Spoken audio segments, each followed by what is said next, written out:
All right, Shabbosai, good morning. Let us begin by thanking all of our sponsors for this morning. Sure to thank our Talmud Torah sponsors for the month of Tammuz.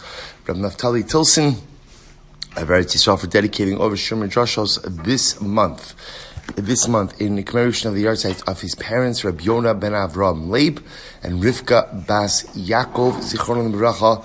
We hope that in the merit of our Talmud Torah, Meretz Hashem, the Neshamas should have an aliyah and the family Zayin Nechama. We thank our Daf Yomi sponsors for today, Boruch and Brocha Rivkin for the Yahrzeit of Libby Rivkin, Liba bas Shaul, Halevi Zichron Brocha. We hope that in the merit of our Talmud Torah, the Neshama have an aliyah and the family in Nechama.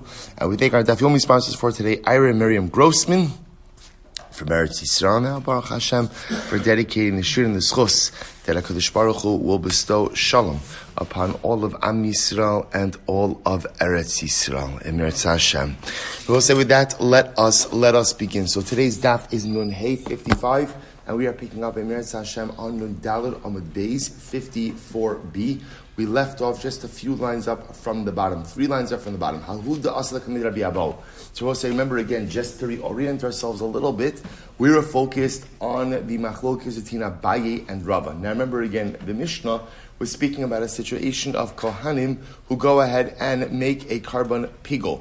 So remember again, under those circumstances, that is still part of the topic of hezek she'eino nicker, unrecognizable damage, and the liability for that. By the way, just as an aside, we saw yesterday's daf that according to the Rambam paskins that hezek she'eino nicker mid'oraisa, one is not chayiv, midrabanan, one is chayiv if one does it b'mezid, if one does it intentionally. Unintentional hezek she'eino nicker, remember again, definition of hezek she'eino nicker, unrecognizable damage. Unrecognizable damage. You change the status of something, but externally one cannot perceive any type of difference in the item. So mid'oraisa, pater, midrabanan, if you do it intentionally, you're going to be chayiv. Along those same lines, we saw the Mishnah of pigul. We then saw machlokes Abaye and Rava. Namely, again, at what point in time are you permitted or are you believed to change the status of something? So Abaye says, if it's in your possession, literally shebiyado, if it's in your hand, then you are believed to change the status. Rava, you're believed to change the status if you tell the owner of this change the first time you encounter him. But if you don't share it with him the first time you encounter him, then Allah you're not believed. So we then took this discussion over to these interesting cases of Sefer Torah. Right, the first case we saw of a person who goes there, the Sofer writes the Torah, and then afterwards he goes in and he tells the owner of that Torah, by the way, the names of Hashem that I wrote inside of it are not written l'shma. Okay, so both say so along the same lines. There was a guy who came before Rabbi Avo, and what happened? Amalei Sefer Torah shekasafti leploni gvilin shelo lo ibaratam l'shma. So what happened? The Sofer, right, the scribe, person who wrote the Sefer Torah, comes to Rabbi Avo. So Sofer will call him Ruvain. Ruvain says, I wrote a Sefer Torah for Shimon, but listen, I have to tell you, the parchment was not tanned lishma. For Sefer Torah, Bosai, you can't just go ahead and buy parchment on eBay and start writing a Sefer Torah. Right? The parchment itself has to be prepared with the intention to use it for the mitzvah of Sefer Torah. That is called lishma. Lishma. So now what happens in this case? Ruvain is over, right? Writes the Sefer Torah, delivers it to the customer, to Shimon, and then after the fact, he comes before Rabbi Avo, and he quote-unquote admits that the parchment was not prepared lishma. So the Gemara says, Amarlei, Sefer Torah biyadmi. So which Rabbi Avo says to Ruvain, who has the Sefer Torah now? Amarlei biyad lokeach. Ruvain says, Shimon, the purchaser, right? The purchaser has it. Amarlo, mitoch sha'ato ne'eman lahafsid scharcha, ato ne'eman lahafsid Sefer Torah. So essentially Rabbi Avo says to Ruvain, says, look, you're believed. We're going to believe you. Why? Because when you make this statement that the Sefer Torah was not written lishma, that the parchment was not tan lishma, what is Reuben effectively saying? What is he saying? The Torah is invalid. If he says the Torah is invalid, what's the ramification of that statement? He's not getting paid. So such a dramatic statement like that essentially deprives Reuven of his fee. Right? He's not going to get paid for this Sefer Torah because it is clearly invalid since he's believed. So since literally translated, it means once he's believed to deprive himself from his fee, he is believed about the Sefer Torah, which is another way of saying, since the statement itself is going to cause him such a profound loss, we do not assume that a person is going to make up such a statement like that, and therefore he's believed. Top of nun hey, umayshna b'Rabbi Ami. But I will say, one second. Why is this different than the previous case? Remember, what was the previous case? Reuven the Sofer, right, came before Rabbi Ami. What did he say? The names of Hashem were not written l'shma. And Rabbi Ami didn't believe him. Right? In other words, well, let me add in one piece of information. Rabbi Ami says, who has a Sefer Torah? Reuven says, Shimon. Rabbi Ami says, okay, have a great day. Right? That's it. Nothing to talk about here. So why do we believe Reuven in the second case and not believe Reuven in the first case? So I will say this is incredible. It's possible in the first case that Reuven made a mistake regarding the statement of Rabbi Yirmiyah. Rabbi said, now what did Rabbi Yirmiyah paskin? Rabbi Yirmiyah was the one who said that halacha l'maisa, even if for argument's sake a sofer didn't write the names of Hashem l'shma, that is a rectifiable error. Right? How is it rectifiable? You trace over it l'shma. Right? And therefore what? Hacha kevan de kamafsid kule agre va'asa emar kushta ka'amar. So we'll say, now listen to this. So the Gemara wants to make the following distinction. See, let's say a person, here's human nature. Human nature is that sometimes when I really dislike someone, I want to cause them pain, I am willing to take a small loss to cause someone else pain. Right? Human nature, right? Not the best of human nature, but human nature. What I'm not willing to do is to take a complete loss to cause someone pain. So watch this. In case number one, where Sofer comes along, right? Reuven's delivered the Sefer Torah to Shimon. And then he comes along and he says, by the way, the names of Hashem are not written l'shma. They will say, the Gemara views it as, look, obviously assuming that the Sefer Torah is no longer in his hands, but the Gemara views it as, it's possible he's lying. Now, why would a person make up such a thing like that? Because he wants to cause distress to Shimon. And he's willing to do it because the effect that it has on Reuven will be minimal. Why? Because there's a way to rectify that, or at least he thinks there's a way to rectify it, which is just trace over the names of Hashem lishma. So because it's going to cause Shimon a lot of agmas nefesh, a lot of inner turmoil, and it doesn't really cost Reuven all that much money, we have to be concerned that he's lying. So therefore, halacha l'maaseh, if it's not in his possession, we're not going to believe him. But we'll say in the second case, where Reuven says that the parchment was not created, was not hand l'shma, but we'll say, what is the effect of that statement? Total loss. A person's not going to make a statement like that. A person's not going to make a statement like that if it weren't true. In other words, to lose a little bit of money and cause someone else a great deal of pain, that's actually a good deal.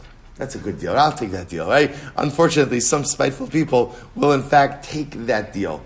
A total loss, that a person is not going to do. Hence the fundamental distinction between the two cases.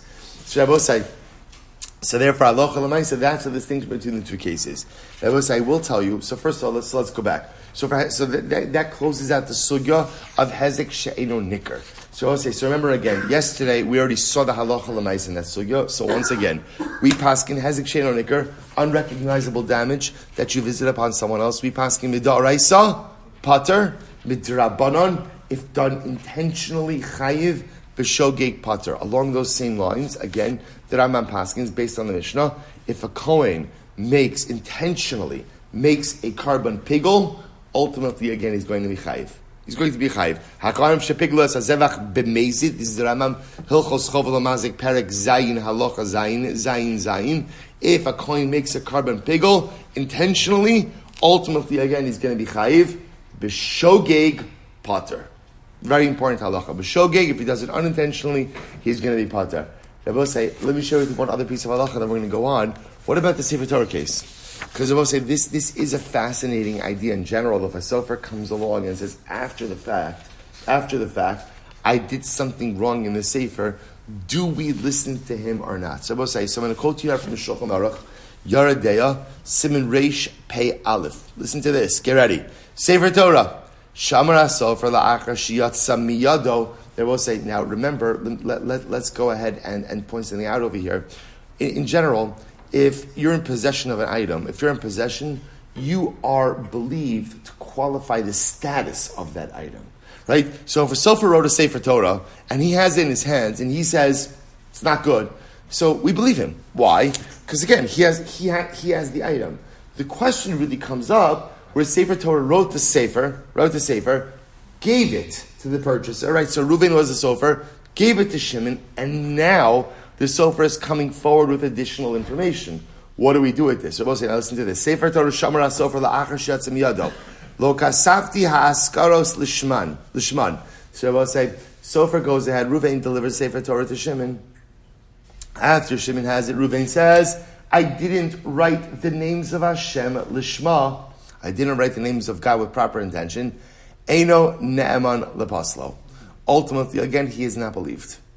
He's not believed. Aval ne'emanu lahafsid kol scharo. V'lama eino ne'eman lepaslo. Shemalon is kavin el lahafsid alokeach hazeh. So we'll say, so halacha l'maisa, we're concerned that halacha l'maisa, he's just trying to cause distress to the purchaser.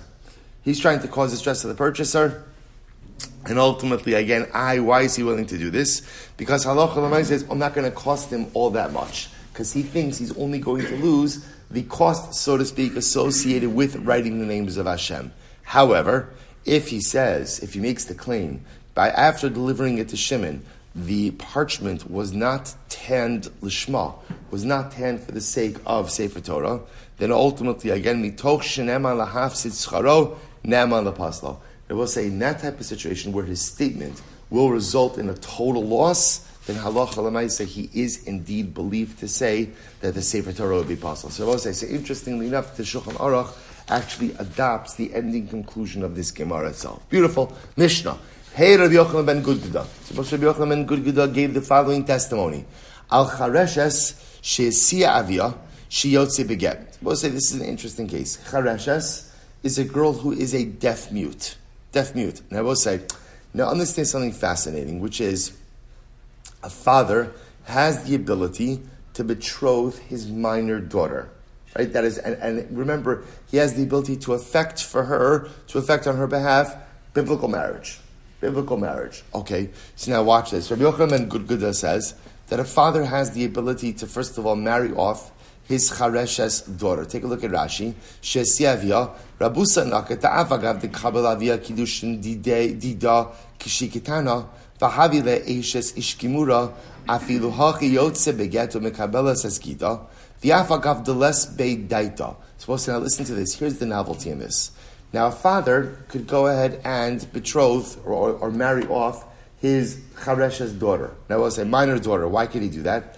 Because remember again, once a father has the ability to go ahead and marry off his minor daughter, it means that girl, the minor, does not need das. In general, the Kitana doesn't have das.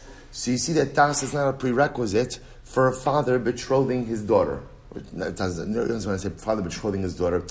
He's not betrothing his daughter, he's betrothing his daughter to another. So it doesn't require das. Doesn't require das, he could even do this if she's a chareshes. That's not the novelty. We'll say, what's the novelty? The novelty is that she can get divorced from this marriage when she becomes, when she reaches, the age of adulthood, ultimately by receiving a get. Now we'll say, the chiddush of that Rashi says over, Va'afagav delas beidait, I'm finishing Rashi, the isha, ki nafka bal karcha nafka, ve'misratza begerishin, va'afilo hachi nafka, hilkach lo ba'inan daita. But it is incredible. The fact that a woman could be divorced against her will indicates to us what? That a woman does not need das for gerushin. Once a woman does not need das, intent, right, for gerushin, since she could be divorced against her will, therefore even a chareshes could ultimately again be divorced. Now I just want to point out, why do we have to set this up as a case of a father marrying off his daughter as a chareshes? Why?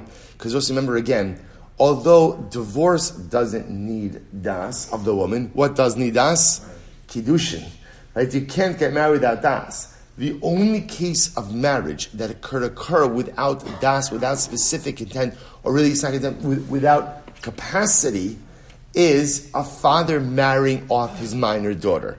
That is a biblical right that the Torah has given to a father, that he has the ability to enter his daughter into marriage without her das. So therefore, I will say, you could have a case of a father who marries off his chareshes daughter, and that works. She has no das, it's okay. For a father marrying off his minor daughter, das is not necessary.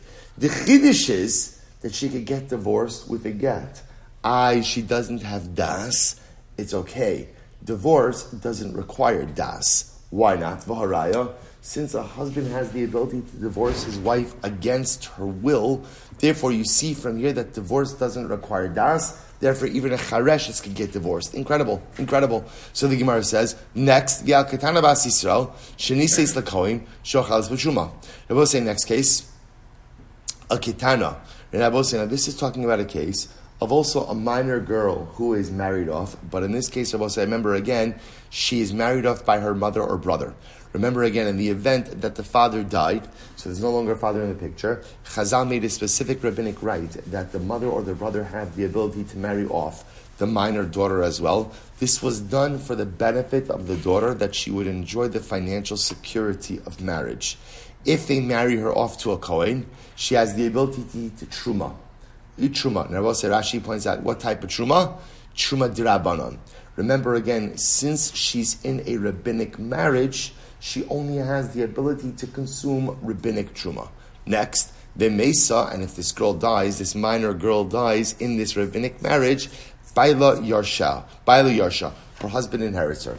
Next, va'ala marish hagaza. So these are all different cases that Chazal instituted. This is a great case. Va'ala marish hagazel shabano babira she'ito as damav mipnei takonas hashavim. So I will say this is incredible. Imagine the following situation. In general, I will say the halacha is, imagine the following scenario. I go ahead and I go over to Ruvain and I steal Ruvain's watch. And then you know what? I decide, isn't that the right way to live? I want to become a Baal Tshuva. So I go over to Ruvain, I say, Ruvain, I stole your watch, I want to become a Baal Tshuva. Here's $1,000 for your watch. Ruvain says, it's on your wrist. Give me back my watch if you're about tshuva. I say, no, you don't understand. I really like the watch. I'm going to keep the watch. But no one's in it. But I'm a good guy. And really, I'm about tshuva. Here's the value. In other words, I want to give you the value of the watch.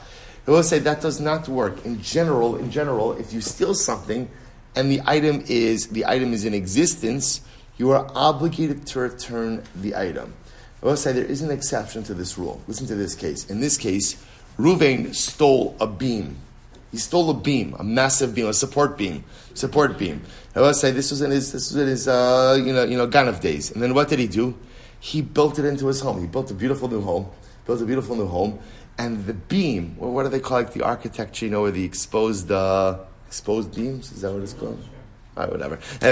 So what happens? So the beam is right there. You walk into the living room, and mamish, the beam is right there. Now Reuben wants to come Baal Tshuva, right? He learns the halakha. He says, "Oh my gosh, I have to go ahead and deconstruct my home in order to return the beam." The Mishnah says, "No, he doesn't. If you built the beam into the home, you do not have to go ahead and deconstruct the home to return the beam. Why not? Mipnei takanas hashavim. I will say this is a takana, an enactment, so as to facilitate tshuva. I will say, look at Rashi. This is incredible. Rashi, right across in Rashi. Because if you tell Reuben he has to deconstruct his home in order to return the beam, Yimone melasos tshuva. He's not going to do tshuva. See, I will say, the incredible thing is people are willing to do the right thing as long as what? As long as it's not too complicated. The moment that doing the right thing becomes very complicated, most people will just simply walk away. See, if I will say, this is incredible. So we being society, have a vested interest in people doing tshuva. So what we're willing to do essentially is bend the laws a little bit or make exceptions to the normative halacha so as to allow people to do the right thing. So the right thing is, Ruvain, deconstruct your house and give back the bean. It's right there. Give back the bean. But I will say, if Reuven has to choose between being about Shuvah and deconstructing his house, what is he choosing? He's choosing his house. Right? I should say, if he has to choose between staying a Ganav or deconstructing his home and returning the bean, he is going to stay a Ganav. So therefore, in order to facilitate this Shuvah, we tell him, keep the bean, pay back the value. Incredible. Next, V'achata sagzula shelo nodel rabin. We'll say they also legislated about a stolen chatos. Stolen chatos. That ultimately, again, I will say, that was not known to the public.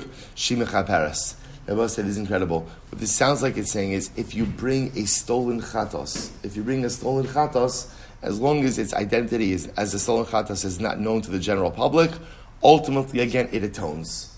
It atones. Why? Mipnei tikun hamizbeach, for the benefit of the mizbeach. Right? So we'll see exactly what that means. Says the Gemara. Let's analyze. Amar Rava, Meidusa Shav Yochanan ben Gudguda, from Yochanan ben Gudguda's testimony. Amar li Eidim Ru'u get zeshani no sinla.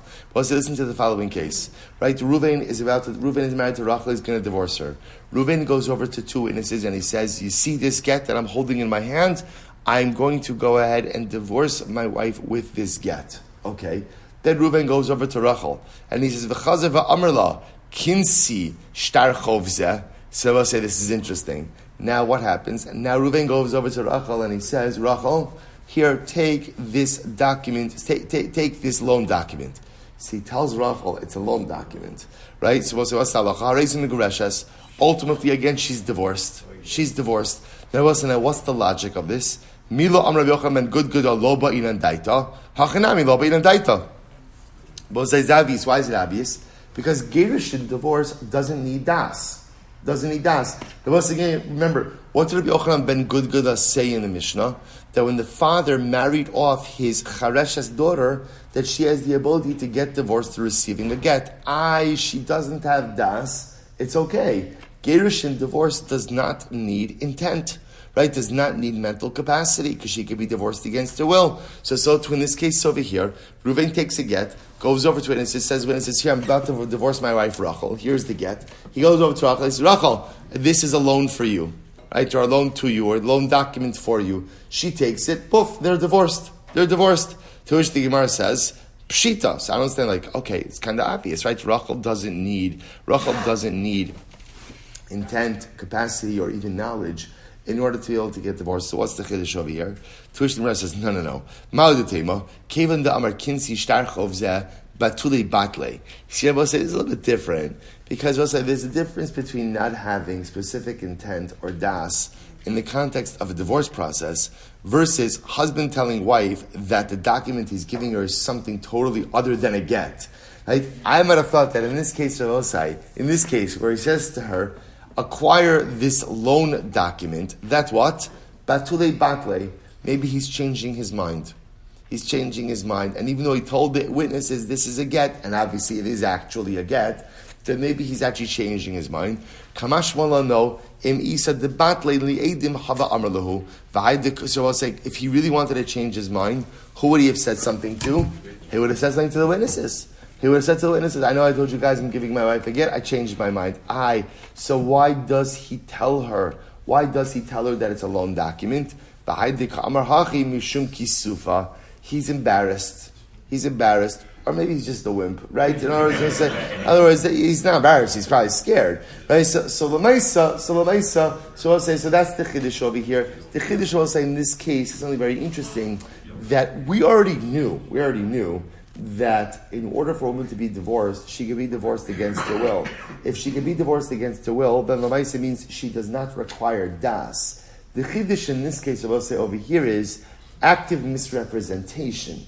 So I might have thought that active misrepresentation ultimately, again, maybe is a negation of the get process. Kamash no, if he wanted to negate it, he would have said something to the witnesses. The fact that he told the witnesses, ultimately, again, this is a get, indicates to us that indeed is his das.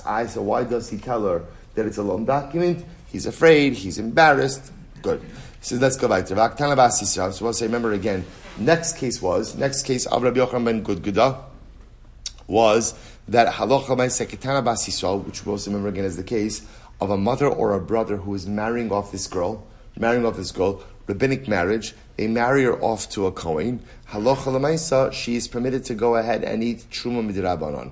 So the Gemara says, ve'ilu chareshes lo achla.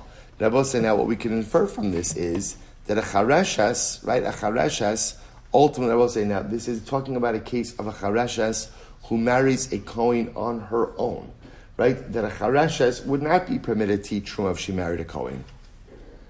So the Gemara said, "Ve'ilu chareshes lo achla." My time. What's the reason? Shema gzeira shema yachil cheresh bechareshes. Ultimately, I will say we would be concerned about a case of a Kohen cheresh who is married to a chareshes that he may come to go ahead and give her truma. So the Gemara says, "What's wrong with that? For leichel, what would be wrong with that? After all, that would be no different than katan ochel nevelosu." I will say it should be no different of a child who eats non-kosher food. I will say in general there are circumstances where this is a katan ochel nevelos is an expression that's used that when someone who doesn't have das is doing an avera, sometimes you could just leave it alone. Right? Sometimes there's not an active obligation to intervene.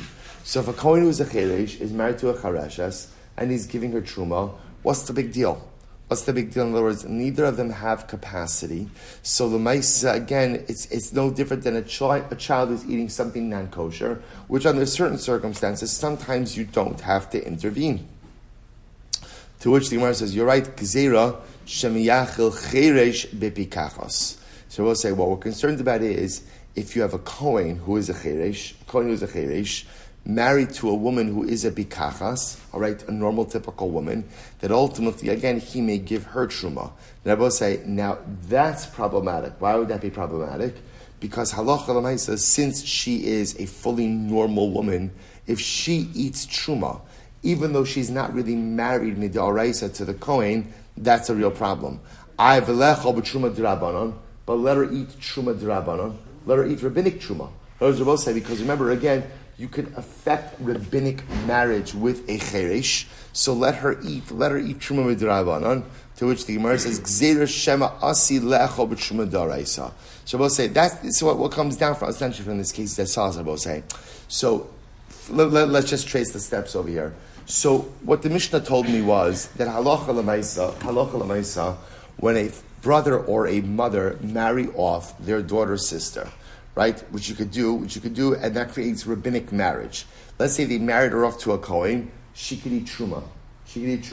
What kind of truma? Truma midrabanan.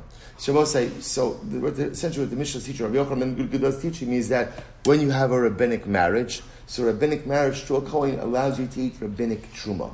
So it just points out, by the way, there are other cases of rabbinic marriage, right? What's a good case of rabbinic marriage? Cheresh. So it sounds like over here that halacha l'maisa, if a chareshes marries a Kohen, could be you could have a case of rabbinic marriage, but apparently based on the Mishnah, you would not be permitted to eat truma in that case. Why not include the case of cheresh? To which the Gemara says, you're right.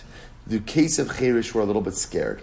Because if we allow consumption of truma in a cheresh marriage, what we're concerned about, Rabbi say, is the case of a Kohen who is a cheresh, who marries a typical normal woman, bikachas.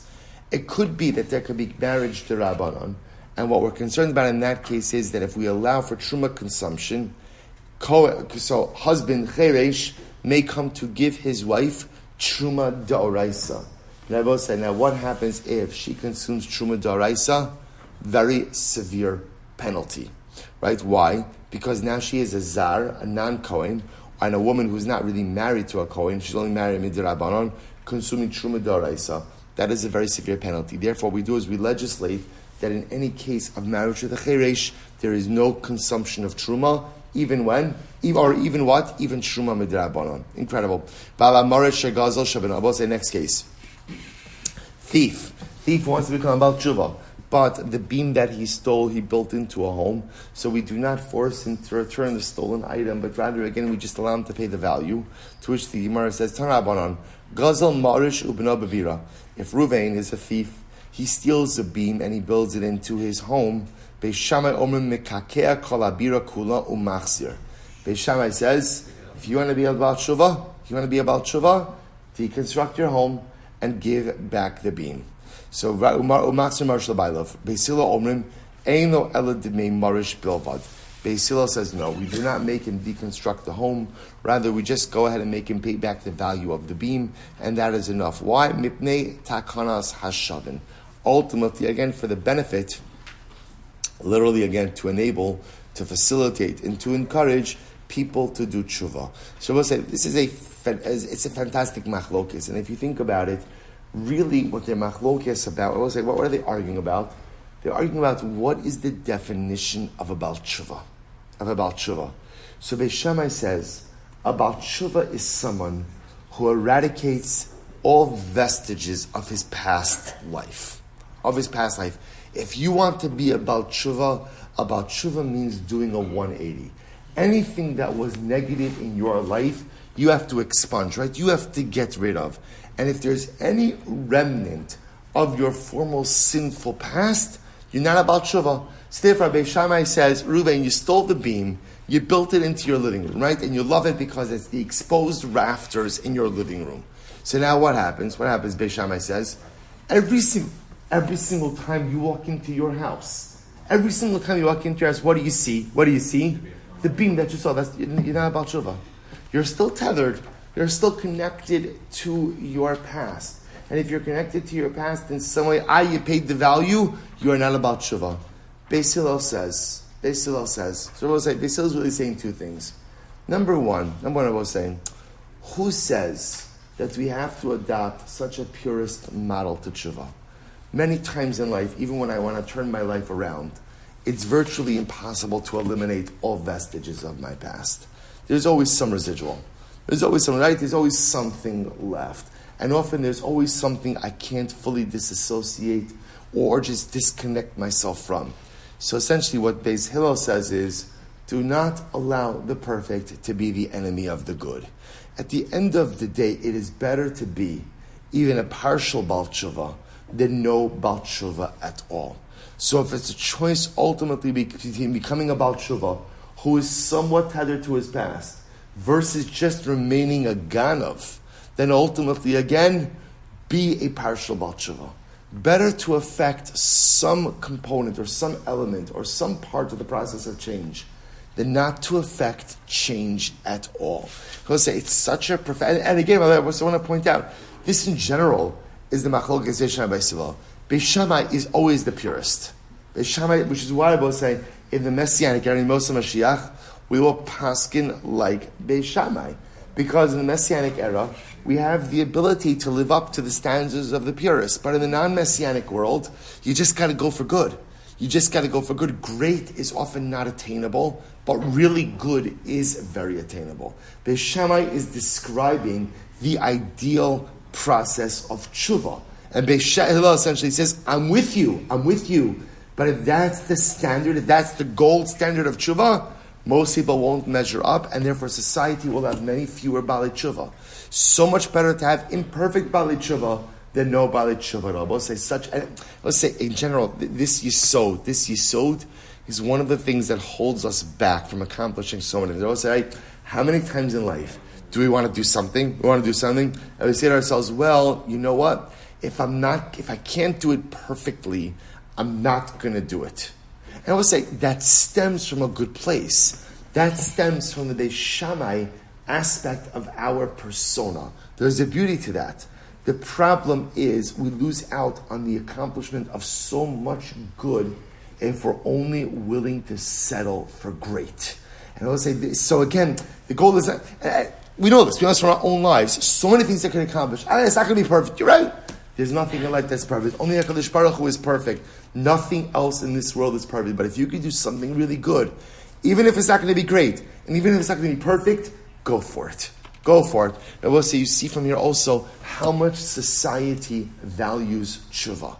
We want Baalei Tshuva. We want people to find the courage to turn it around. So much so that they're willing to let Reuven live with that beam in his living room. He has to give the value.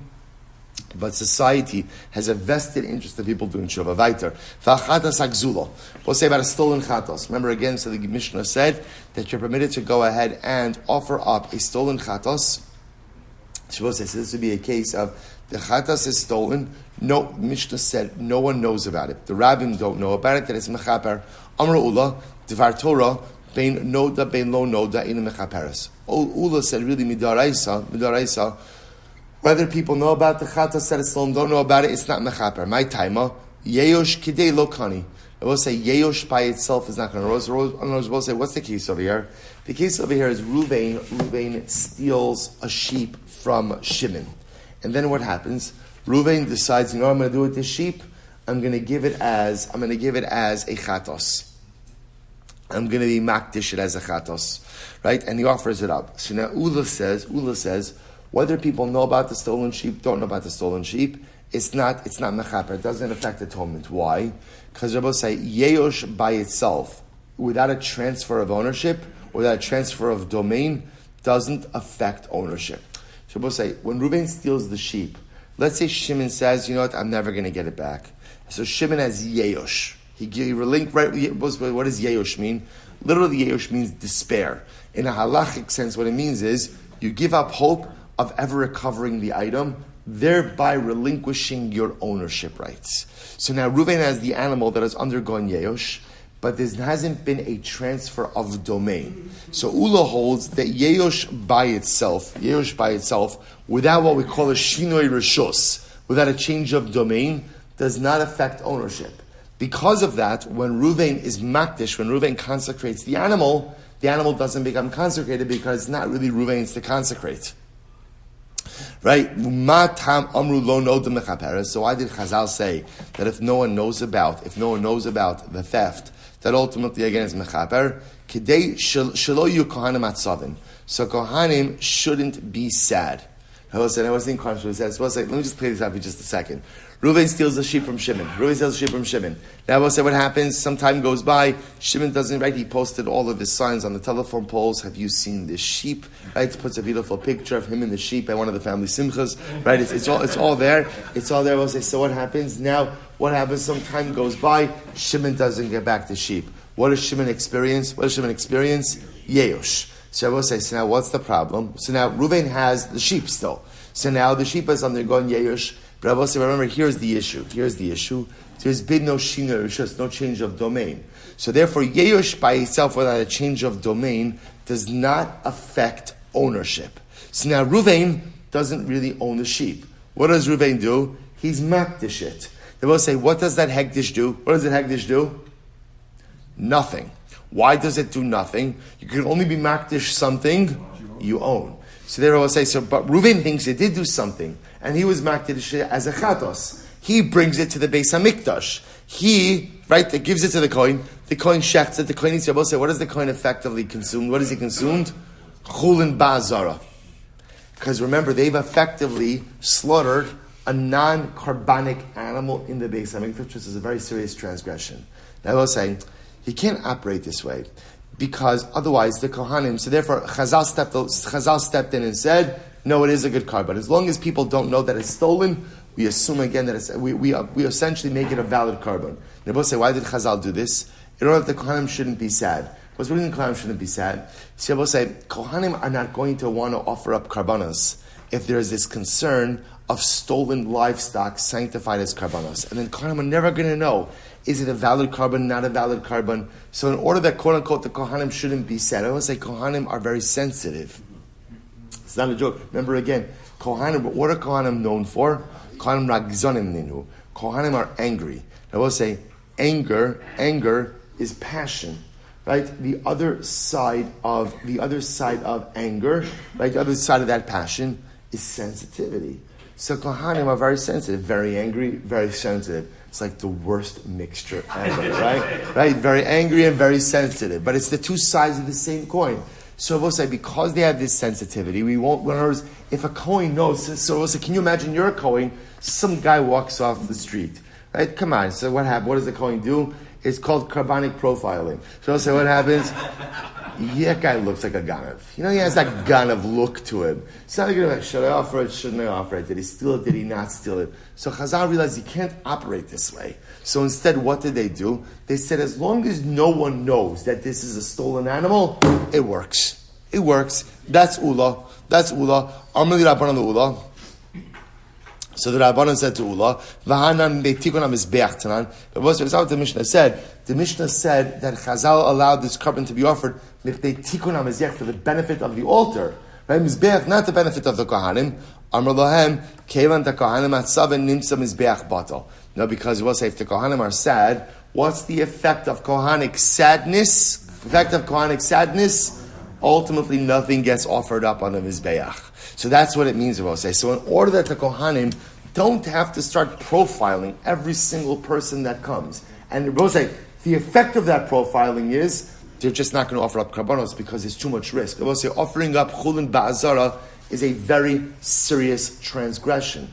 So if I have to choose between offering up chulin ba'azara and just not doing anything, it's not going to do anything. So if Chazal stepped in and said, no, unless you know that something is stolen, assume that it is not, offer it up. This is done for the benefit of the Kohanim, which is in essence the benefit that the Mizbeach will be used. Good. Rabbi Yehuda says, no. Dvar Torah, beinoda lo noda mechaperes. Rabbi Yehuda says the truth is, halacha l'maisa, if you have a stolen carbon, whether you know that it's stolen or you don't know that it's stolen, it actually still affects atonement. How so? My taima, yeyosh kedi kani. Because Yerush by itself, Rabbi say, actually affects ownership. In other words, Rabbi say, according to Rabbi Yehuda, listen to this. When Reuven steals the sheep from Shimon, after Shimon has Yerush, what happens? Reuven becomes the owner, even without a change of domain. So therefore, I will say, even if the animal is stolen, Reuven is the owner. Again, he owes Shimon money, but Reuven is the owner. And therefore, again, Reuven has the absolute ability to be makdish the animal and bring it to as a carbon. Amud days, umatam amru noda ila mechaperes. And ultimately, so we'll say, why is it in a case, ultimately, where people know that the carbon is stolen? Why is it know the carbon is stolen that it's not mechaper? Shelo yomrim mizbeach ochel gzelos. I will say this makes sense. You can't have stolen offerings being offered up. I will say, because in other words, if people know that it's stolen, I will say, can you imagine? Reuven rolls into the Beis HaMikdash with his stolen sheep. Now remember again, is it his? Is it his? No, is it his? Yes. Remember again, because Rabbi Yehuda holds that Yerush kedikani. Rabbi Yehuda holds that Yerush by itself affects transfer of ownership. So once Shimon has despaired of recovering his sheep, Reuven does become the full-fledged owner of that sheep. He's got to pay Reuven for it, but he becomes the owner. Because he's the owner, he has the ability to go ahead and what? To go ahead and offer it up as a carbon. That was, can you imagine, Reuven walks into the Beis HaMikdash, everyone knows that Reuven's a ganef, but technically speaking, it's his sheep. See, he goes ahead, he offers up the carbon. We'll say it looks terrible. It looks terrible. People are going to say the Mizbeach, right? You could offer up stolen carbonos on the Mizbeach. It's a chilashan, you can't do that. So according to Ula, I understand why we set this up as a case of a chatos. Because Rabbi again, remember, chatos, a kohen eats from a chatos. And according to Ula, the whole issue over here is kohanic sadness. Kohanim won't go ahead and offer up the carbon. So the Gemara, El Rabbi Yehuda, my area chatos, afilu olanam. According to Rabbi Yehuda, Rabbi say that this is a din that we don't want the mizbeach consuming stolen animals. So why do you have to set it up as a chatos? You could also set it up as a case of an olah. Afilu olanami. So Gemara says, you're right. Let me buy kamar. Let me buy olah, the kalil he. But it goes that saying olah, which is totally consumed on the mizbeach, that of course we can't have the mizbeach consuming stolen items. Ela afilu chatos nami, the chela v'damhu desar l'gav mizbeach. Even a chatos. When a chatos, we'll say the only thing that's happening on the mizbeach is what? Is the chela of the fat, the dam, the blood. Right? V'idach kohanim achlilei, afilu hachi gazer shlo yomru mizbeach ochal nevelos. Rabbi Yehuda will still say, we'll say even in the case of a chatos, where there's a relatively small amount of the animal actually consumed in the mizbeach, we still have a concern that if the animal is stolen, and everyone knows about it, that it looks like the mizbeach is consuming stolen items. Okay, so Tanan, achatas hagzula shalono delarabim shimichaperes netikun mizbeach. What did the Mishnah say? The Mishnah said, if you have a stolen chatos, right, that is not known to the rabbin, people don't know about it, so the Mishnah says it is mechaper for the benefit, right? Benefit of mizbeach. So Gemara says, according to all this makes sense. El Rabbi Yehuda ipchami baile, but according to Rabbi Yehuda, will say it should be just the opposite. To which the Gemara says, you're right. This is what it means to say. Lo noda mechaperes. If no one knows about the fact that this animal is stolen, it's mechaper. Noda eina mechaperes. But ultimately, I will say, if it's known that it's stolen, it won't be mechaper. Why? Mipnei tikun hamizbeach. Rabbi say this is the takana. The takana is that people should not see the mizbeach consuming stolen karbanos. So ultimately, again, we'll say, see, according to Rabbi Yehuda, technically speaking, any stolen chatos should ultimately be mechaper. Whether people know about it, people don't know about it. Why? Because once there's bin Yehush, the carbon actually becomes the real property of Ruvain. And if it's real property of Ruvain, ultimately, again, the carbon works. The takana is, if everyone knows that it's stolen, it will not be mechaber. Why? Because people shouldn't think that the mizbeach consumes stolen property. So Massive Rav raised the kasha, Ganav v'hekdish v'achar kach tabach. So it was an interesting case. Ruvain steals an animal from Shimon, and then he's makdish it, then he consecrates it, and then he slaughters it and sells it. And I remember again, halacha l'maisa, there's a bunch of stuff going on over here. When you steal something, there's generally a penalty of kefel, a double payment. If you steal something, slaughter it and sell it, then what? There's arba v'chamisha, 4 and 5 time penalty payment. Here the timeline is very important. Reuven stole an animal, right? Stole a sheep from Shimon. Then what did he do? What was next? That's step 1. Step 2, he's makdish it, he consecrates it. After he consecrates it, then he sells it or slaughters it. Right? So what's the halacha? Meshalim tashlumei kevel, he has to pay double payment to Shimon. Ve'eino meshalim tashlumei arba v'chamisha. But he doesn't pay the 4 or 5 time penalty payment. Rabbi say, why not? Because when he slaughtered and sold it, whose property was it? The Beis HaMikdash. The penalty payment of 4 or 5 times only applies to another individual, does not apply to the Beis HaMikdash. V'tani Allah, but we learned about this. B'chutz ki agavna anush karis.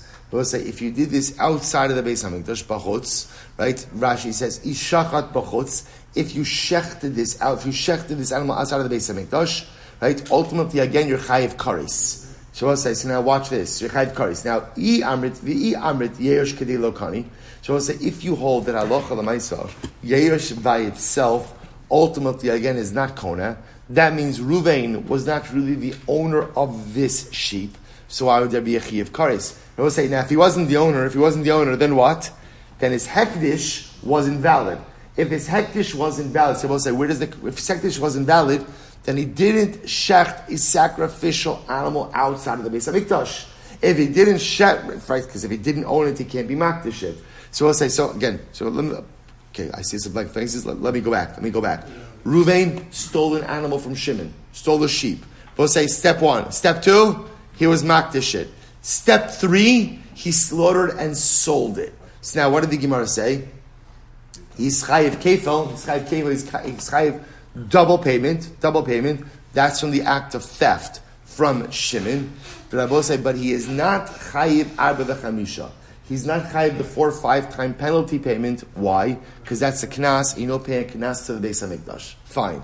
But I will say, however, the Gemara says, if he slaughtered it outside of the Beis HaMikdash, he's chayiv kares. Then I will say, now why? Because slaughtering a sacrificial animal outside of the Beis HaMikdash brings with it a chayiv kares.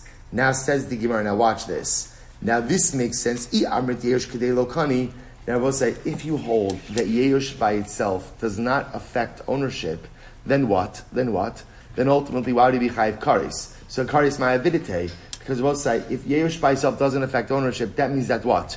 Ruvain never acquired it from Shimon. If he's not the owner, then what? Then the hekdish is inconsequential, and therefore again, there's no kares. So Rav Shizri, kares midivreim. So Rav Shizri says, what are we talking about? Kares midrabanan. So the Gemara says, achichu alei. They laughed at Rav Shizri. Kares midivreim mi'ika. What say?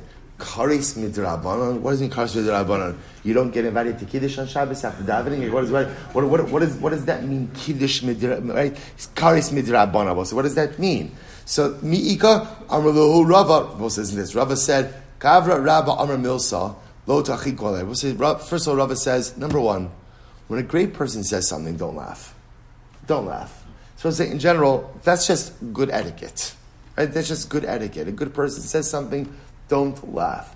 But furthermore, I will say there's another reason, aside from the good etiquette, is because often great people possess wisdom that often transcends what we simple people understand. And even if something does not make sense to my simple mind, doesn't mean that it's not true. So I think listen to this. Kares sha'al yidei divreim basalo. Ultimately, I will say, what did he mean when he said, what did Rav Shizki mean when he said, kares midivreim? He says, kares that occurs as a result, sha'al yidei divreim. Kares as a result of a rabbinic law. What does this mean?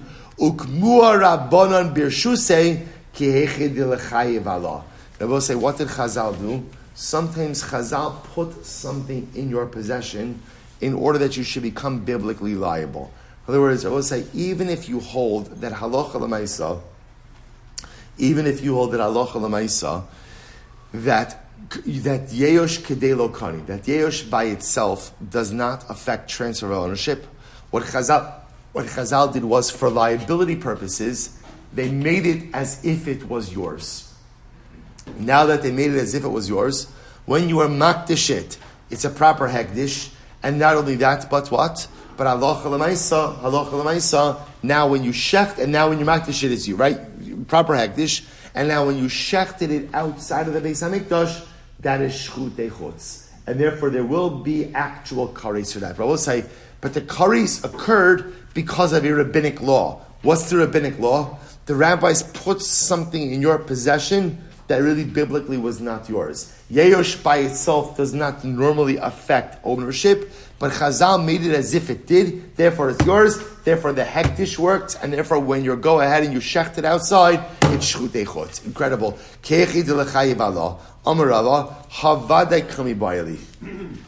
This is certainly a question.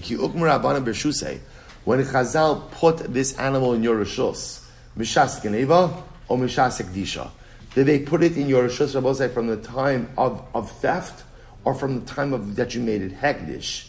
Rabbosai, the my nafkamina, what does this matter? Legizusa vladoseha. Ultimately, again, for shearings and for offspring. So Rabbosai, so here's the interesting part. So here Rabbosai said we're being introduced to something very interesting over here. Rabbosai, in general, we paskin that yeyosh by itself is not enough to affect ownership. So we'll say, so yeyosh only affects ownership when there's a shinui rishus, a change of domain as well. So I'll say, yet what we begin to see over here is that when you steal an item, right, Reuven steals an item, and then ultimately again he's makdish it, Chazal penalized him. And how did they penalize him? They put it in his rishus, they made it as if he's the owner, even though again he's not actually the owner. So we'll say, now here's the shaila. When Chazal penalized him and put this property in his possession so that now he is the owner, at what point does he become the owner? Is it now retroactively from the time that he stole it, or only from the time that what? Only from the time that he was makdish it. Now we'll say, what's the nafkamina? The nafkamina are any additional shearings or if the animal gives birth, who owns that? If you hold it as from the time of hekdish, then any shearings or any births ultimately, again, until that time, belong to Shimon, the original owner of the animal. If it's from the time of theft, then the only thing Reuben owes Shimon is the value of the animal at the time of theft. Any subsequent shearings or births will actually belong to Reuben, the thief himself. So the Gemara says, "My Hadam Rava Mistabra Mishas Ekdisha Shelo Yechote Nisker." Rava says, "Bepashtos, what it means is it becomes the property of Shimon. We put it in Shimon's possession from the time of the Hekdish, in order that Shimon not benefits from his act of theft." See, Rava say, if you put it in his possession from the time of the theft, then halacha l'maaseh he'll benefit ultimately from any shearings or any births. In order that he not materially benefit from this act of theft, we only put it in his possession ultimately again from the time of hektish. Therefore, I will say, what comes out over here from the sugi is something very interesting. When Reuven steals an animal from Shimon, I will say, so even when Shimon experiences yeyosh, right? Shimon never hopes to get it back. He gives it, which essentially means what? He yields ownership. But I will say, but the only way that Reuven actually acquires that animal is if that animal leaves his possession and then comes back in a shinui rishus, or it doesn't leave his possession, a change of domain. A change of domain. Without a change of domain, Reuven does not acquire it. It's not his. The exception to this rule, I will say, only is, when is the exception to this rule? If Reuven is makdish it. If Reuven is makdish the animal, then although I will say, technically speaking, that hekdesh shouldn't work, because you can't be makdish something that is not yours. But for the purpose of penalizing Ruvain, Chazal made it as if it is his, that the hekdesh can work, and if Ruvain ends up shechting it, ultimately again, he'll be chayiv kares. So I will say, a lot to digest. We'll stop over here for today. I will say, tomorrow, coming attractions for tomorrow, Kamsan Bar Kamsa. Right? I will say, an incredible, dramatic way, Miriam Hashem to prepare us for the Bein HaMetzarim. We'll say, Shkoyach.